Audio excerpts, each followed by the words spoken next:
Hey everybody, do you ever have one of those weeks where it just seems like all of the possible challenges that could be challenging convene all at once and you are just set off into this kind of like crazy making place and you have to really figure out how to cope and how to move through that? This week has been that for me. My name is Carissa Conrad. I'm a doctor of physical therapy and therapeutic pain specialist, and I am the vagus nerve PT. What I thought I'd do is just talk a bit about the things that I'm learning, the areas that I'm growing in, and how I'm able now to reflect on the way in which those areas of growth made my illness of when I had long COVID more challenging, probably set me up to have long COVID in the first place, and were those really challenging triggers during my illness. And so, yeah, like I said, this has been one of those weeks, and I have a wonderful counselor and teacher named Margaret Piela, and I don't know what I would do without her. She has taught me so much, and anytime I have one of these weeks, she will say to me something like, oh, well, it must be time to go the next step. You know, it must be time to grow. And every time I just go, I don't want to grow. I just want life to get easier. But fortunately or unfortunately, she's always right. And it is always time for me to go the next step. And last time I did a video talking about anxious attachment, I talked about how using vagus nerve stimulation can really help in your interactions with your partner, because using the vagus nerve stimulation, you can help regulate your nervous system, which can allow you to meet your partner in ways that you otherwise wouldn't be able to because you're too defended. You're in your amygdala, right?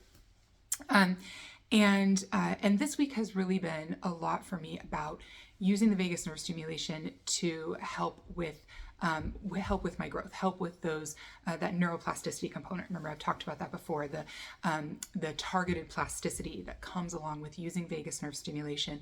I can change my brain pathways more readily if I'm using vagus nerve stimulation. So I've really heavily relied on that this week. And this has been one of those weeks where it's been kind of like, the challenges with kiddos and finances and interpersonal relationships, romantic relationships, just everything is kind of just converged. And so it really truly is, time to go the next step. And last time in my video, I talked about anxious attachment. I talked about this book, Attached, by Amir Levine and Rachel Heller. And this is a really great book for understanding attachment theory, anxious versus avoidant versus secure attachment. And so this is kind of like, I feel like a really good starting place. And I've read that a couple of times.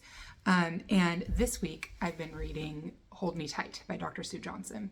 Love this book. This is another one. This is probably the 5th or 6th time I've read it. And it's, for me, always when I am learning, when I have a really good book like this, I'll read it and then I'll read it again and read it again. And every time I read it, I get something new out of it because I'm in a new place, right? So I'm in a new place to learn something different.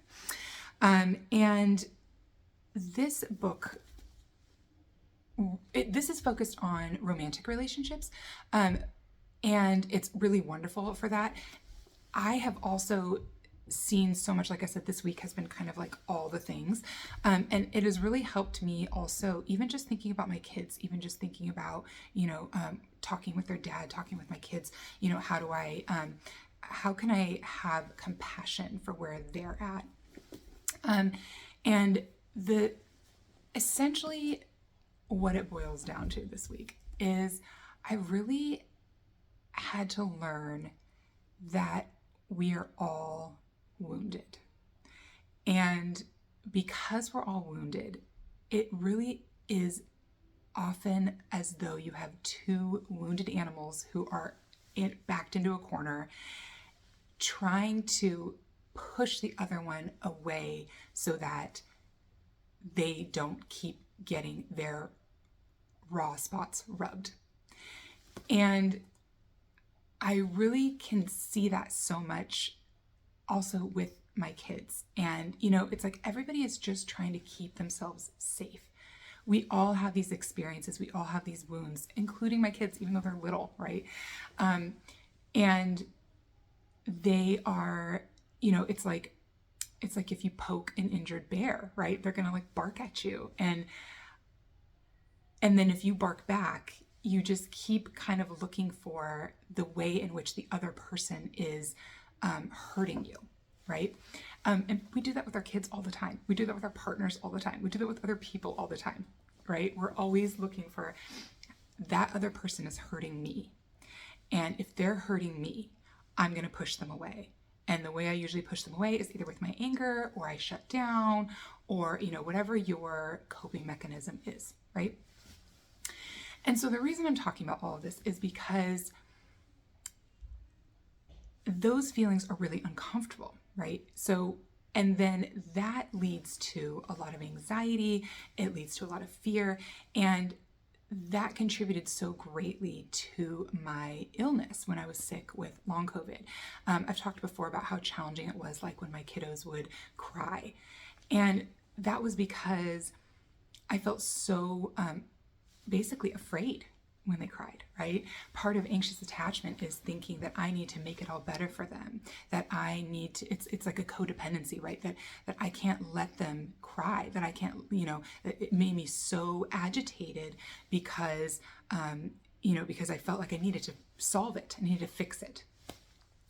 And as I look at it through more of like this kind of lens, I'm able to see that it passes, right? It's like if my son is having a meltdown, I've really been thinking about that a lot this week. If he's having a meltdown about, not getting something he wanted, or, and it's like, you start to feel that like, I got to fix it. I got to do something to stop the meltdown. I just realized like, you know what? It passes eventually. Eventually he moves past it, and and we can go forward, right? I don't have to fix it. There's not an urgency. And that is the part of healing your own wounds, which is the hard part. Am I perfect at this?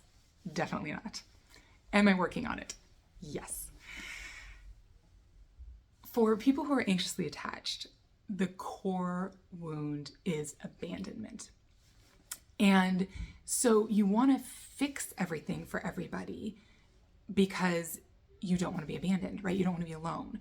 And so that could be for your partner. It could be for the people that you work with. It could be for your kids, anything, right? Like, and so allowing, like healing my own abandonment wound has allowed me to begin to let my kids have their own experience, and has allowed me to gain compassion for the other people that I care about and their own experiences that they're going through, their own wounds.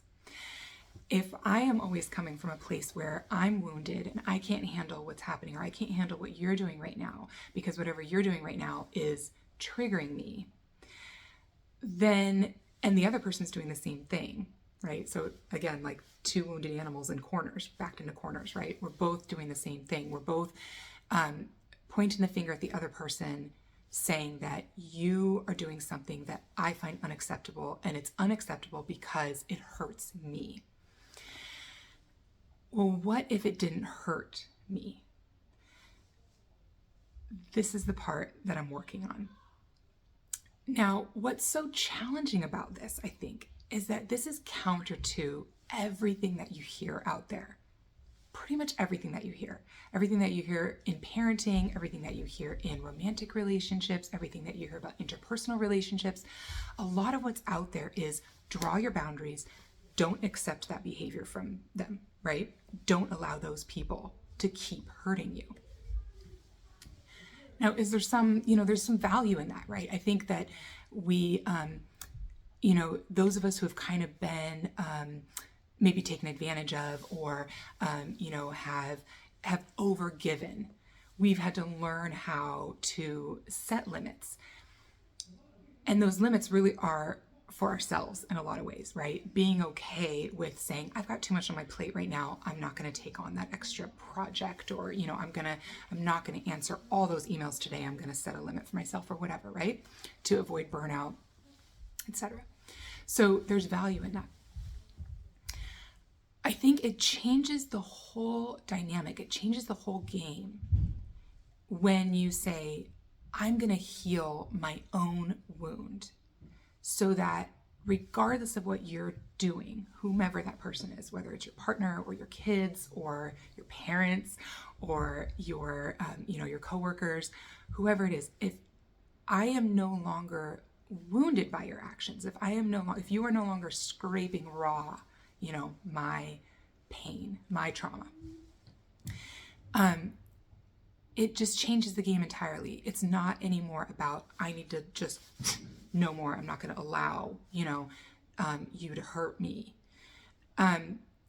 It allows for a conversation at a different level. And then it becomes, how do I create a life for myself, a world for myself that meets my needs? And that is what I'm striving for in all areas of my life. I'm working towards it. I am working on healing my own wounds, my feelings of not wanting to be abandoned. That's the biggest one. And of course that goes back to childhood, right? It goes back to that fear. And those are those things I always think about, like, isn't that interesting that I would be so afraid of being alone because I love my alone time. I have 2 small children. So when I get alone time, it's glorious, right? So it's so interesting when I can sit back from it and go, gosh, wow, I am afraid. It's my amygdala, right? It's my brain pathways that are saying it's not safe to be alone. So in addition to, the challenge with adopting this way of thinking, being that it's kind of counter to most of what you hear with relationship advice, with parenting, etc. The other challenge, I think, is that you just, and I've certainly felt this, is the well, why should I have to heal? Why do I have to do it? Why can't they just stop hurting me? Why can't they just do what I want them to do? 100%, I've had my temper tantrum about this. So I feel you. And there's a couple things that have gotten me past this. One, first and foremost, is I figured out that the healing is actually for me. I think there's this feeling of well, I don't want to give in. I don't want to be the first to give in, in any situation. Again, with anybody, romantic relationship, kiddos, work, whatever, right? It's I don't want to have to give in. And I think somebody's got to do it. Somebody has to. But also that, ultimately that healing is for me. It's so that I'm not walking around with this gaping wound available for anybody to strike me at any moment, right? And it's for my own growth. It's for my own sense of wholeness, for my own, spirituality, whatever it is. It's ultimately that healing is for me. And the other idea with this, if you haven't heard before, there's this theory called the 100th monkey theory, which, is kind of one of those things. It's, some scientifically, is it really true or not? But it's this idea that essentially when enough of us adopt a new way of thinking, that it becomes mainstream, that it creates a societal cultural shift. And so maybe if enough of us start healing our own wounds before saying that somebody else needs to first in order for us to feel okay, then maybe the shift will happen and you would have been part of that. So, ultimately I can just see how these areas of growth for me, first of all, they were part of these behaviors were part of what probably led me to develop long COVID, were definitely part of what made long COVID so difficult and triggering and made me worse while I was sick. And now that I am more regulated, I can look at these things. I can use my vagus nerve stimulation to help my brain shift into these new neural pathways, adopt these new ways of thinking, and start to heal those old wounds within myself. So I hope that this has been helpful for you. I hope that it resonates with some of you. Again, this is a great, hold me tight, a really great book, mostly about romantic relationships, but looking at it through the lens of that woundedness, and in what ways do I need to heal, so that I can be more present, more compassionate to those around me, and just walk through the world as a more healed human. I think that's ultimately certainly what I strive for, and I hope we all strive for. So thank you for being here, and keep letting me know what you'd like to hear, and we'll see you on the next one.